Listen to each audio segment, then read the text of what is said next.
I want to talk about the gridlock in Congress. It's a word that a couple of you used on the panel this morning. We talked about it earlier. I think a lot of people use that term to describe what's going on in Congress right now.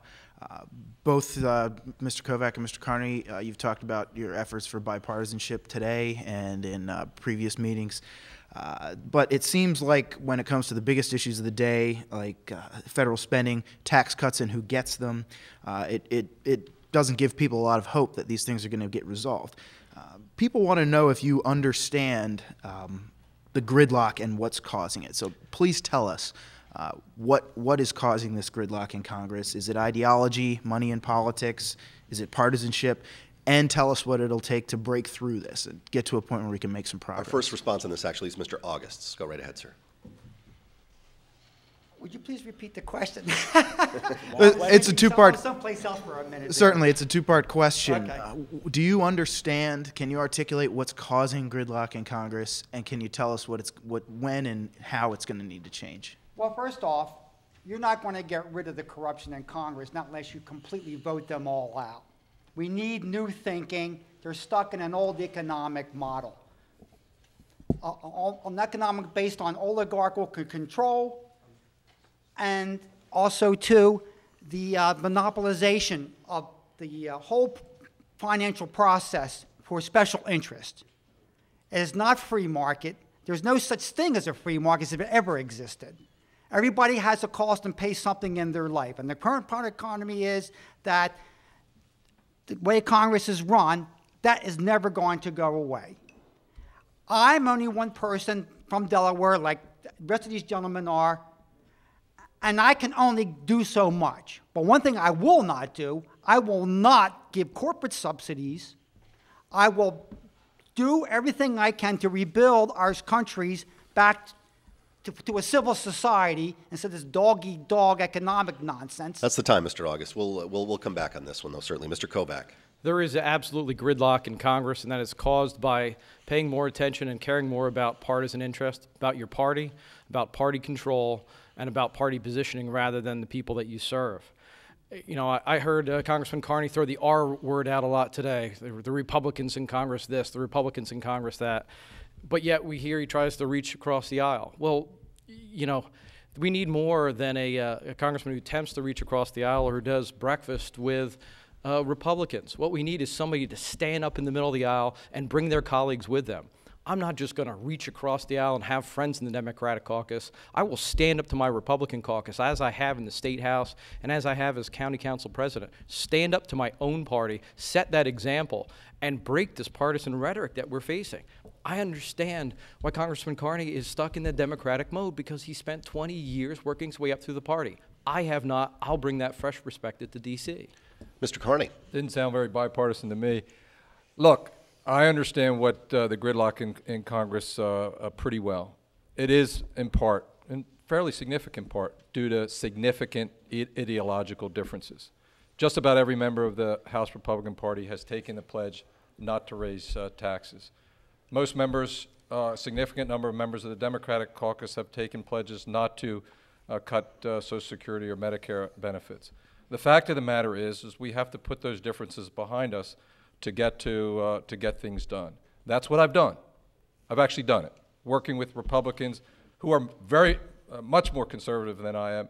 But there are too many people down there on both sides of the aisle who are worried about playing to their base on television and the media, that we're just inundated with 24-hour media.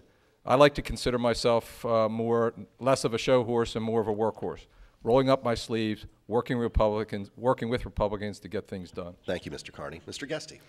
I think this is one of the best times when you talk about bipartisanship to be a libertarian, because in my opinion, we take the best of the traditional both parties. So from the Democratic Party, we believe in civil liberties, we believe in tolerance and personal choice, and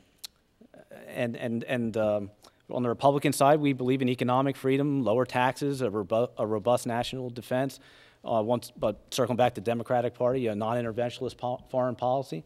So I think I could work together on both sides of the aisle because I think there's a lot of similarities there. But there are some things you have to dig your heels in, and you can't compromise. I won't sit back and accept socialized medicine that's coming because I believe it is as part of Obamacare. I won't accept raising the federal income taxes on anybody in times of economic crisis. I think we should change the income tax and replace it. And I will not bend on going to war without a declaration of war. We're not going to put our troops in harm's way unless the president does it right. I guess I think we're probably into a position here where if we try to ask another question, we're not going to get much accomplished through it. So in a follow-up to this, in terms of reaching across the aisle, if not enough people are doing it, what are the actual results? I mean, if we have to point out that we are special in terms of candidates and reaching across the aisle, the gridlock is there, worse than it's ever been, arguably. What's the payoff? When's the payoff in terms of that? Well, the payoff has to come soon because we're facing significant issues that would be very negative for the country. If we either allow the fiscal cliff to occur, huge budget cuts in the short term, or we allow all the tax cuts to expire so everybody gets a pretty significant tax cut. That would be very, very bad for the country. And I think most members understand that, Democrat and Republican. And that's why I'm confident that in the short term or early next year, we actually will take the action that's necessary to resolve those issues. We have to. We have to put our partisan differences aside and do the right thing for the country.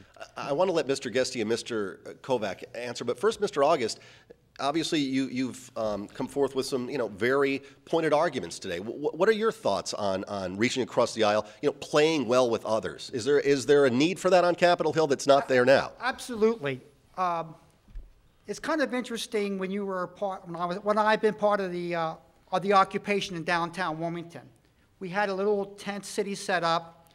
We had no ideological problems about talking about issues and fixing them. And that was to even who's going to take the garbage out and police the area every day, or to what are we going to do about the junkies who are using the toilets down there as a place to shoot up, or I had to go up every morning and pay policemen and stand up, for what you got to do to help each other. So I don't have a problem with reaching across if it makes sense. But right now, where our country is, it makes sense to vote the Democrats and the Republicans out of office because it's going to be the continued of the same processes that this country has been dragged down to right now. It's not going to change. Systemic regime change in Washington is the only way we're going to change this. That's your time, Mr. Kovac. It's clear, not only listening to Mr. August, but listening to the people, that people are frustrated with both the Democrats and the Republicans in Congress and in our government. And what we need to do is inject new blood. We need to inject a system which isn't relied on these partisan interests and relied on PAC funding and rely on preserving your job. We need to elect individuals that care more about doing their job than their next election. We need to elect individuals that will stand up to their own party. We talk about reaching across the aisle and then retreating quickly when party pressure comes to play. I appreciate Congressman Carney's ability to reach across the aisle, and I like Congressman Carney. He's a nice man, and he wants to be liked, but he votes with his party 90% of the time. That's not the way to get things done in Washington. We need to make sure that we stand up like our former Congressman Castle did, and stand up to his own party and set the tone in Washington for standing in the middle of the aisle and getting things done. I will forewarn that the final comments on this will come from Mr. Guesti as we move towards closing statements. Mr. Guesti. No pressure there. Once again, I'd like to say that we're all for reaching across party aisles and coming up with solutions, but it's funny when we talk about this because I see the Republican and Democratic Party being very much the same on lots of things. They both accept war. They both increase the size of our government and the national debt when they had power. So the gridlock that we're seeing today is gridlock in what? What is it that we're not getting done? We're not fixing the economy. It's not the government's responsibility to fix the economy. It's, as I said before, to give us the opportunity to grow business and things of that nature. Fiscal cliff, once again, cutting very little spending. So I don't see where the argument there is between the Democrats and the Republicans. So I agree with Mr. August and Mr. Kovac. We need new blood, and I'd like to be that new blood on November 6th.